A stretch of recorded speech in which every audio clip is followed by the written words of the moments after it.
നമസ്കാരം. നമ്മൾ നമ്മുടെ വീട്ടിലെ ഫ്രിഡ്ജിൻ്റെ അടുത്തോട്ട് എപ്പോഴും പോകാറുണ്ട്. അതുപോലെ തന്നെ അടുക്കളയിൽ ഉള്ള പലഹാരപാത്രത്തിലോട്ട് നമ്മുടെ ശ്രദ്ധ എപ്പോഴും പോകാറുണ്ട്. നമ്മളവിടെ പോയി എന്തെങ്കിലുമൊക്കെ എടുത്ത് കഴിക്കാൻ ശ്രമിക്കും. അതുപോലെ തന്നെ നമുക്കൊരാവശ്യമില്ലാത്ത ഉയർന്ന കലോറിയുള്ള ഭക്ഷണം നമുക്കെപ്പോഴും വേണമെന്ന് നമ്മൾ ആഗ്രഹിക്കാറുണ്ട്. അതുപോലെ നമ്മൾ എവിടെയെങ്കിലും ചെന്ന് കഴിഞ്ഞാൽ മധുരമുള്ളതും അല്ലെങ്കിൽ എണ്ണയിൽ വറുത്ത് പൊരിച്ചതുമായിട്ടുള്ള ഭക്ഷണങ്ങളോടൊക്കെ നമുക്ക് വലിയ താല്പര്യം തോന്നാറുണ്ട്.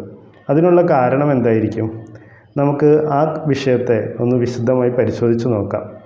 ഇതിനുള്ള കാരണം എന്താണ് എന്നറിയണമെങ്കിൽ നമ്മൾ നമ്മുടെ പൂർവികരുടെ ജീവിത രീതി മനസ്സിലാക്കേണ്ടതുണ്ട്. പൂർവികർ എന്ന് പറയുമ്പോൾ കൃഷിയൊക്കെ തുടങ്ങുന്നതിന് മുമ്പ് ജീവിച്ചിരുന്ന ആളുകളെക്കുറിച്ചാണ് ഞാൻ പറയുന്നത്.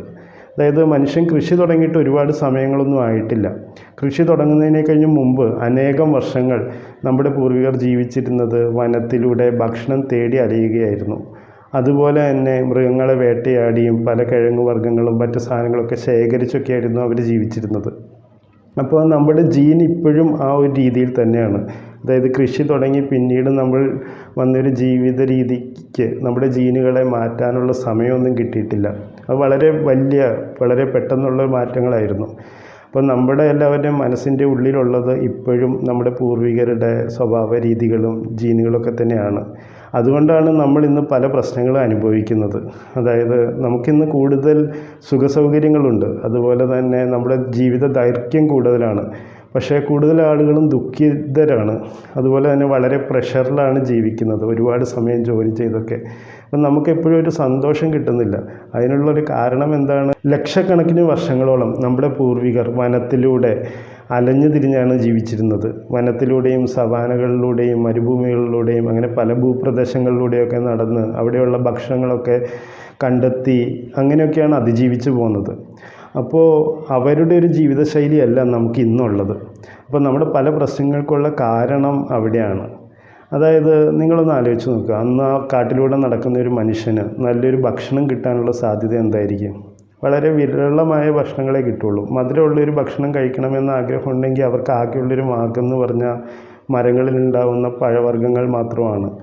അപ്പോൾ ഒരു സ്ത്രീ രാവിലെ ഭക്ഷണം തേടി അലയുന്നതിൻ്റെ ഇടയിൽ ഒരു മരത്തിൽ നിറയെ ഭക്ഷണം, അതായത് നിറയെ ഫലങ്ങൾ കണ്ടു എന്ന് കരുതുക. അതായത് ഒരു അത്തിമരം നിറയെ പൂത്തിങ്ങനെ നിൽക്കുന്നു, കുറേ കായ്കളൊക്കെ ആയിട്ട്. അപ്പോൾ ഈ സ്ത്രീക്ക് ആകെ ചെയ്യാൻ പറ്റാവുന്ന കാര്യം എന്താണെന്ന് വെച്ചാൽ ആ പഴങ്ങളെല്ലാം പറിച്ച് കഴിക്കുക എന്നുള്ളത് മാത്രമാണ്. കാരണം ഇവർക്ക് സൂക്ഷിച്ച് വെക്കാനുള്ള സാങ്കേതിക വിദ്യയൊന്നുമില്ല. അപ്പോൾ ഇവരെന്താ ചെയ്തുകൊണ്ടിരുന്നതെന്ന് വെച്ചാൽ ഇവർക്ക് കിട്ടുന്ന ഭക്ഷണം അപ്പോൾ അവിടെ തന്നെ ഇരുന്ന് മാക്സിമം കഴിക്കുക എന്നുള്ളൊരു രീതി, അത് ലക്ഷക്കണക്കിന് വർഷങ്ങളോളം നമ്മുടെ ഉള്ളിലിങ്ങനെ ട്യൂൺ ചെയ്ത് വന്നൊരു കാര്യമാണ്.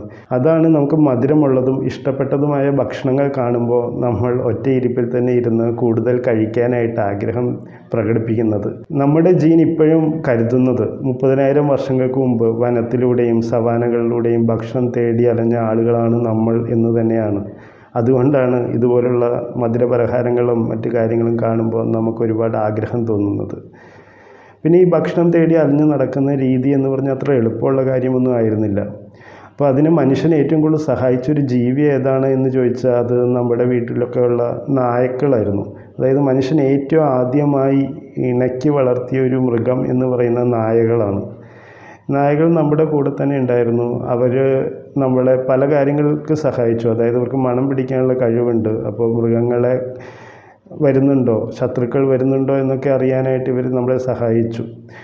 അതുപോലെ തന്നെ അവർക്കും ഒരുപാട് ഗുണം കിട്ടി. കാരണം അവർ നമ്മുടെ കൂടെ കൂടിയത് കൊണ്ട് അവർക്ക് ആവശ്യത്തിലധികം കരുതലും അതുപോലെ തന്നെ ഭക്ഷണവും കാര്യങ്ങളെല്ലാം കിട്ടി. അങ്ങനെ മനുഷ്യനും നായ്ക്കളും തമ്മിൽ വളരെ ചേർന്നൊരു ബന്ധം അന്നത്തെ കാലം തന്നെ ഉണ്ടായിരുന്നു.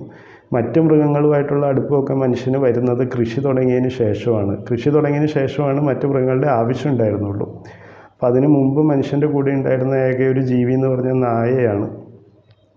അപ്പോൾ ഈ നായയും കൂട്ടി ആളുകൾ രാവിലെ എഴുന്നേറ്റ് കഴിയുമ്പോൾ വനങ്ങളിലൂടെയും അവരുടെ പരിസരങ്ങളിലുള്ള പുൽമേടുകളിലൂടെയൊക്കെ നടക്കും. എന്നിട്ട് കൂണുകളുണ്ടെങ്കിൽ കൂണുകൾ ശേഖരിക്കും. അതുപോലെ തന്നെ കഴിക്കാൻ പറ്റുന്ന കിഴങ്ങ് വർഗ്ഗങ്ങളുണ്ടെങ്കിൽ കിഴങ്ങ് വർഗ്ഗങ്ങൾ ശേഖരിക്കും. അങ്ങനെ അല്ലെങ്കിൽ മുയലുകളെ പിടിക്കും, തവളകളെ പിടിക്കും. അങ്ങനെ കിട്ടുന്ന സാധനങ്ങളെല്ലാം കളക്ട് ചെയ്തിട്ട് അവരുടെ കൂട്ടമായ വാസസ്ഥലത്തോട്ട് തിരിച്ചെത്തും. എന്നിട്ട് അത് ഒരുമിച്ച് പാചകം ചെയ്ത് പങ്കുവെച്ച് കഴിക്കും. അങ്ങനെ ഒരു രീതിയായിരുന്നു ഉണ്ടായിരുന്നത്. അത് കഴിഞ്ഞ് അവർക്ക് ഒരുപാട് സമയം കിട്ടിക്കൊണ്ടിരുന്നു. അതായത് ഈ ഭക്ഷണം കഴിച്ചു കഴിഞ്ഞാൽ പിന്നെ മറ്റാവശ്യങ്ങളൊന്നും അവർക്കില്ല. അപ്പോൾ അവർക്ക് കുട്ടികളുടെ കൂടെ കളിക്കാനും സന്തോഷിക്കാനും വർത്തമാനം പറഞ്ഞിരിക്കാനും കഥകൾ മെനഞ്ഞെടുക്കാനൊക്കെ ഒരുപാട് സമയം അന്നത്തെ കാലത്ത് കിട്ടി. അതുകൊണ്ട് അന്നത്തെ കാലത്ത് മനുഷ്യർ ഒരുപാട് സന്തോഷത്തോടെയാണ് ജീവിച്ചിരുന്നത്, നമ്മളെപ്പോലെയല്ല. ഇന്നത്തെ കാലത്ത് മനുഷ്യർ 70 മുതൽ 80 മണിക്കൂർ വരെ ഒരാഴ്ചയിൽ ജോലി ചെയ്യുന്നുണ്ട്. അപ്പോൾ അന്നത്തെ കാലത്ത് മനുഷ്യർ ഒരു 30 മണിക്കൂർ ജോലി ചെയ്ത് കഴിഞ്ഞാൽ തന്നെ അവർക്ക് സന്തോഷമായിട്ട് ജീവിക്കാൻ കഴിയുമായിരുന്നു. അതുകൊണ്ട് അവരൊരുപാട് സന്തോഷത്തോടെ സമാധാനത്തോടെ ജീവിച്ചൊരു കൂട്ടരാണ്. അതുപോലെ തന്നെ ഇവർക്ക് പല തരത്തിലുള്ള ഭക്ഷണങ്ങൾ കിട്ടിക്കൊണ്ടിരുന്നു. കാരണം ഒരേ പാറ്റേണിലുള്ള ഭക്ഷണമല്ല, കാരണം കൃഷി ചെയ്ത് ഒന്നുമല്ല ഇവർക്ക് ഭക്ഷണം കിട്ടുന്നത്. ഇവർ പോയി ശേഖരിച്ചുകൊണ്ട് വരുന്ന ഭക്ഷണമാണ്. ഇപ്പോൾ ഒരു ദിവസം മുയലിനെയാണ് കിട്ടുന്നതെങ്കിൽ മറ്റൊരു ദിവസം ഒരു മാനിനെയായിരിക്കും കിട്ടുന്നത്. അങ്ങനെ പല പല വെറൈറ്റി ഫുഡുകളാണ് അവർ ഓരോ ദിവസം കഴിച്ചുകൊണ്ടിരുന്നത്. അപ്പോൾ വെറൈറ്റി ഓഫ് ഫുഡ് കിട്ടുന്നുണ്ട്. അതുപോലെ തന്നെ ഏതെങ്കിലും ഒരു ഭക്ഷണത്തിന് ക്ഷാമം വന്നു കഴിഞ്ഞാൽ അവർക്ക് അവിടുന്ന് സ്ഥലം മാറി മാറി പോകാം. അപ്പോൾ അവരൊരു സ്ഥലത്തിൽ ബോണ്ടഡും അല്ല. അപ്പോൾ കുറേ സന്തോഷപരമായ ഒരു ജീവിതമായിരുന്നു അന്നത്തെ കാലത്ത് മനുഷ്യർക്ക് ഉണ്ടായിരുന്നത്. പിന്നെ നിങ്ങൾ ഒന്നുകൂടി ഒന്ന് ചിന്തിച്ച് നോക്കിയാൽ അറിയാം, അന്നത്തെ കാലത്ത് അസുഖങ്ങൾ വളരെ കുറവായിരുന്നു. കാരണം അസുഖങ്ങൾ ഉണ്ടാവണമെങ്കിൽ ഒന്നുകിൽ മൃഗങ്ങളുടെ സഹവാസം ഉണ്ടാവണം. അപ്പം നായയല്ലാതെ മറ്റ് മൃഗങ്ങളെ ഒന്നും മനുഷ്യർ കൂടെ കൂട്ടിയില്ലായിരുന്നു. അതുപോലെ തന്നെ മനുഷ്യൻ താമസിച്ചുകൊണ്ടിരുന്ന സ്ഥലം ഇടയ്ക്കിടയ്ക്ക് മാറിക്കൊണ്ടിരുന്നു. അതുകൊണ്ട് ഇങ്ങനെ സ്ഥലം മാറിക്കൊണ്ടിരിക്കുന്നത് കൊണ്ട് അവർക്ക് മലിനമായൊരു സാഹചര്യത്തിലൊന്നും ജീവിക്കേണ്ട അവസ്ഥയില്ല. അപ്പോൾ അതുകൊണ്ട് ഇന്നത്തെ കഴിഞ്ഞും അസുഖങ്ങൾ കുറവായിരുന്നു അന്നത്തെ മനുഷ്യർക്ക്. അപ്പോൾ എന്തുകൊണ്ടും സന്തോഷത്തോടെയും സമാധാനത്തോടെയും വൈവിധ്യമാർന്ന ഭക്ഷണങ്ങളും കഴിച്ച് പോഷകഗുണമുള്ള ഒരാളുകളായിരുന്നു അന്നത്തെ നമ്മുടെ പൂർവികർ. അവർക്ക് അവരുടെ പരിസരത്തെക്കുറിച്ച് നന്നായിട്ട് മനസ്സിലാക്കിയാൽ മതിയായിരുന്നു. അതായത് ഓരോ മൃഗവും എങ്ങനെ പെരുമാറും, ഏതൊക്കെ ഭക്ഷണമാണ് കഴിക്കാൻ പറ്റുക, ഏതൊക്കെ ഭക്ഷണം കഴിച്ചാലാണ് പ്രശ്നങ്ങളുണ്ടാവുക, അങ്ങനെ എല്ലാ കാര്യങ്ങളും അവരവരുടെ ചുറ്റുപാടും പരിസരങ്ങളൊക്കെ പഠിച്ച് മനസ്സിലാക്കി മുന്നേറിക്കൊണ്ടിരുന്നു. അവരുടെ പിൻതലമുറക്കാരാണ് നമ്മൾ. അപ്പോൾ നമുക്കും അവരുടെ ജീൻ ഇപ്പോഴും ഉള്ളത് കൊണ്ടാണ് നമ്മൾ പല വിഷയങ്ങളും നമുക്ക് കൈകാര്യം ചെയ്യാൻ ബുദ്ധിമുട്ടായി തോന്നുന്നത്. കൃഷി തുടങ്ങിക്കഴിഞ്ഞപ്പോൾ ഈ പറഞ്ഞ പല പാറ്റേണുകളിലും പല രീതികൾക്കും മാറ്റം വന്നു. ഇപ്പോഴും നമുക്കത് ഉൾക്കൊള്ളാൻ കഴിഞ്ഞിട്ടില്ല എന്നുള്ളതാണ്. എന്തായാലും നമ്മുടെ പൂർവികരുടെ സന്തോഷവും സമാധാനവുമായ ജീവിതം എങ്ങനെയായിരുന്നു എന്ന് നിങ്ങൾക്കൊരു ഐഡിയ കിട്ടിയെന്ന് ഞാൻ കരുതുന്നു. അടുത്ത അധ്യായത്തിൽ നമുക്ക് മറ്റൊരു വിഷയവുമായി വീണ്ടും കാണാം. Thank you.